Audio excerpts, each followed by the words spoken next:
Hallo liebe Nähbegeisterte! In meinem heutigen Video komme ich wieder einmal auf das Thema Ärmel einnähen zu sprechen. Und wie ihr alle wisst, ist das für ganz viele, auch manchmal für mich, eine Herausforderung. Aber es gibt einige Dinge, die man beachten kann und beachten sollte, um es für sich einfacher zu machen, einen Ärmel einzunähen. Und zwar geht es hier um den rund eingenähten Ärmel. Das heißt, die Seitennaht des Teiles und die Armunternaht ist bereits geschlossen und bei diesem Schnitt ist die Armunternaht mit der Seitennaht identisch, also sie ist nicht verlegt, wie es bei manchen Schnitten der Fall ist. Nun wisst ihr auch genau, bei vielen Schnitten gibt es nur ein oder zwei Anhaltspunkte, nämlich in dem Fall von der Seitennaht, es ist ein Anhaltspunkt und natürlich Schulter. Und bei den meisten Schnitten ist auch bei der Schulter im Ärmel der Knips für die Schulter vorhanden. Und auch bei Schnitten, die ihr selber macht, fehlen natürlich oftmals die Knipse, sodass ihr kaum einen Anhaltspunkt habt. Deshalb hier heute meine Erklärung, wie ihr vorgehen könnt oder solltet, wie ihr wollt. Gut, ich habe jetzt hier meinen rechten Ärmel. Und ihr seht, ich habe auch hier mein rechtes Armloch. Um das Ganze erstmal zu überprüfen, geht ihr folgendermaßen vor. Beide Teile sind momentan hier auf rechts, wie ihr sehen könnt. Also legt ihr mal die Unterarmnaht auf die Seitennaht drauf, als wäre der Ärmel jetzt schon eingenäht. Nun haltet ihr das hier gut fest und zieht euch das mal auf die linke Seite rum. Um es zu vereinfachen, zieht ihr am besten das gesamte Shirt auf die linke Seite. Ich hatte das jetzt weiter hier festgehalten, sodass das hier noch genau in der Position ist, wie wir eben begonnen haben, nämlich Seitennaht, Armunternaht. Nun geht ihr folgendermaßen vor. Ihr beginnt bei der Seitennaht, euch den Ärmel mal so hinzulegen. Denn ganz wichtig, egal welche Knipse ihr habt, und ich habe jetzt mal bewusst Knipse bei diesem Ärmel und bei dem Teil so gemacht, dass sie eigentlich nicht passen. Außer natürlich meine Naht hier unten. Die passt, das weiß ich vom Schnitt her. Nun muss man eines wissen, bei jedem Ärmel, dass unter dem Arm der erste Bereich von, sagen wir, 5 bis 8 cm auf beiden Seiten komplett ohne irgendwelche Weite des Ärmels eingenäht werden muss. Also egal wie eure Knipse hier unten sind, hier passen sie zufällig, aber mal angenommen, das wäre verschoben, dann versucht das nicht hinzuziehen, sondern lasst den Ärmel schön glatt so da liegen, wie die Stoffe aufeinander kommen möchten. Auch hier könnt ihr sehen, da habe ich jetzt bewusst mal einen Falsch reingemacht, damit ihr das sehen könnt. Das werde ich nicht beiziehen, denn dann hätte ich ja Weite in meinen Teil reingearbeitet. Das wäre auf alle Fälle falsch. Also komplett diesen unteren Bereich gerade liegen lassen. Dann steckt ihr euch das mal oder heftet es auch gleich, denn so muss er ja dann auch eingenäht werden. Und jetzt geht ihr mal langsam Stück für Stück nach oben weiter, um zu sehen, wie viel Weite hier jetzt plötzlich da zur Schulternaht drin ist. Und da kann man sehen, das ist schon jede Menge. Aber diese Weite muss im Grunde in diesen Oberarm hier rein. Aber bevor wir das jetzt entscheiden, dass wir das alles auf dieses Stück einhalten wollen, schauen wir erstmal hier weiter, denn ihr seht ja, das ist Vorderteil, hier ist unser Rücken. Wenn ich den jetzt so mit diesem Knips, wenn der passen würde, einnähen würde, und schaut zu dem nächsten, auch die sind jetzt wieder falsch, bewusst, aber ich halte schon mal gleich hier ein bisschen Weite ein, um zu sehen, wie viel Weite ist jetzt hier noch drin bis zum Unterarm. Und da könnt ihr sehen, das ist nicht sehr viel. Da ist ein bisschen Weite drin, aber das Stück haben wir ja gesagt, haben wir ja schon festgeheftet, das ist ohne Weite. Aber das ist mir für den Hinterarm zu wenig, weil der Hinterarm, wenn ihr euch mal im Spiegel selber anschaut, dann könnt ihr ja sehen, dass euer Oberarm nach hinten hin mehr Weite benötigt, auch manchmal wie man steht, weil man ja eher nach vorne gebeugt steht. Also hat man nach hinten mehr Weite, die man da benötigt.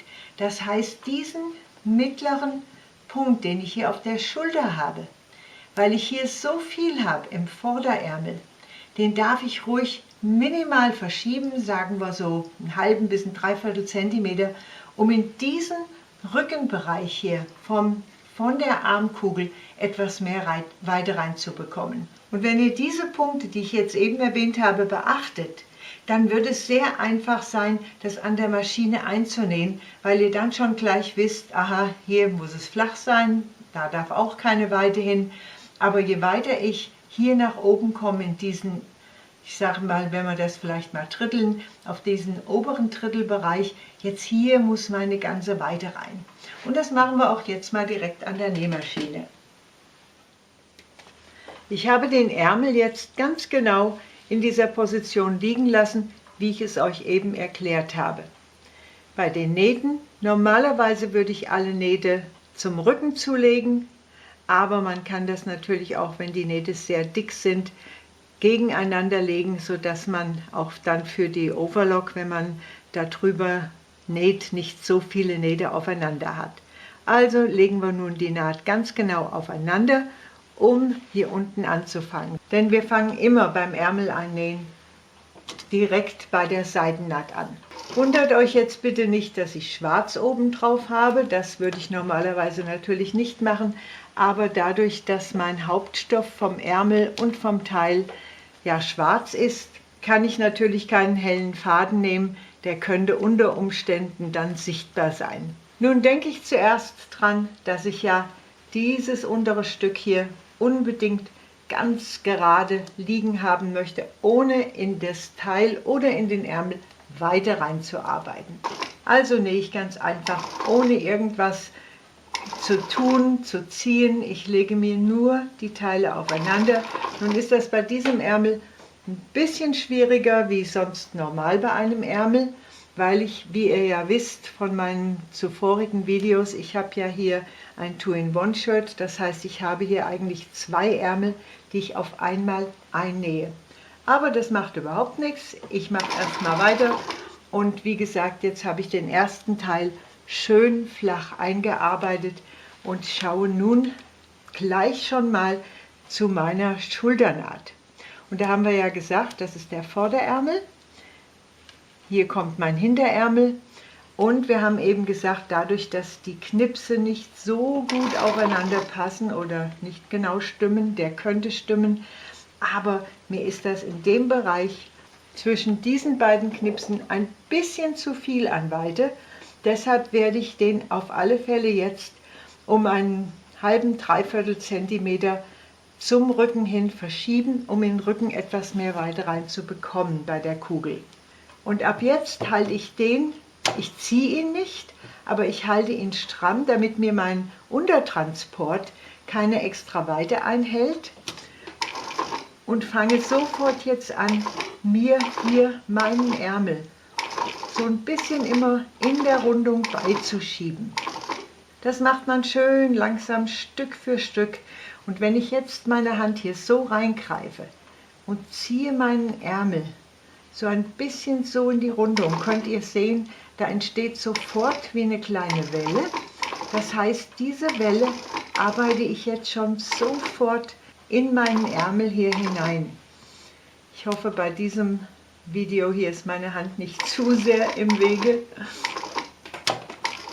Und hier könnt ihr sehen, jetzt habe ich schon diese Verschiebung von ungefähr 7-8 mm. Vielleicht wird das jetzt noch ein bisschen weniger, denn ich versuche jetzt noch mal ein bisschen mehr hier reinzukriegen, hier oben.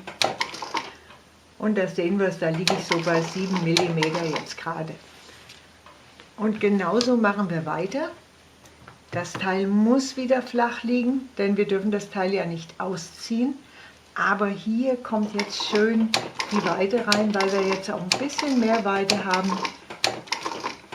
Ihr seht also, eigentlich bräuchte ich mit der Hand gar nichts machen, wenn das Teil liegen bleiben würde. Aber ich muss es natürlich immer wieder so in Position bringen, dass meine Schnittkanten zueinander und miteinander laufen.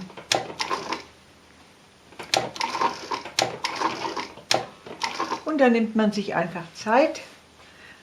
Und jetzt schauen wir mal zum Ende hin. Denn hier möchte ich ja wieder alles schön flach haben. Da darf keine Weite drin sein. Da sieht man, habe ich jetzt immer noch ein bisschen Weite hier. Also muss ich da noch sehen, dass ich da bei dem Ärmel noch ein bisschen Weite dazu schiebe.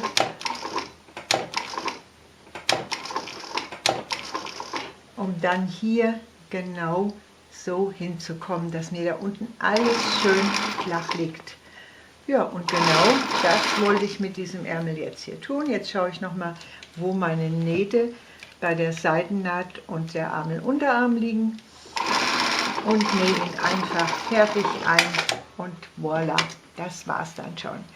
Wichtig ist jetzt, dass wir mal auf den Teil schauen, dass wir durch diese Weitenarbeitung nicht aus Versehen irgendwo Falten reingenäht haben, denn auch wenn man sich das Ergebnis dann hier von der linken Seite anschaut, sollte das ein runder Verlauf sein, da sollten keine Ecken drin sein. So rund muss das aussehen, damit das ordentlich ist. Und jetzt könnt ihr sehen, hier sieht man jetzt, wie ich die Weite reingearbeitet habe, sieht man an der Wellenbildung, und hier unten ist alles flach, genau so wie das sein sollte. Jetzt schauen wir uns das mal an, wie der fällt. Und wenn wir den Ärmel eingenäht haben, bevor wir den versäubern mit der Overlock, dann schauen wir doch mal, ob der auch wirklich schön rund fällt. Und wenn wir mit dem Ergebnis so zufrieden sind, dann können wir das Teil fertigstellen. Meine Lieben, das war ein kleiner Tipp von meinerseits heute für euren nächsten Ärmel, der eingenäht werden muss. Und damit sage ich danke für eure Kommentare, auf die ich mich jetzt schon wieder freue. Und bleibt gesund, bleibt mir treu. Und ihr wisst ja, dann tue ich das wahrscheinlich auch. Also, tschüss, bis bald wieder. Eure Lilo.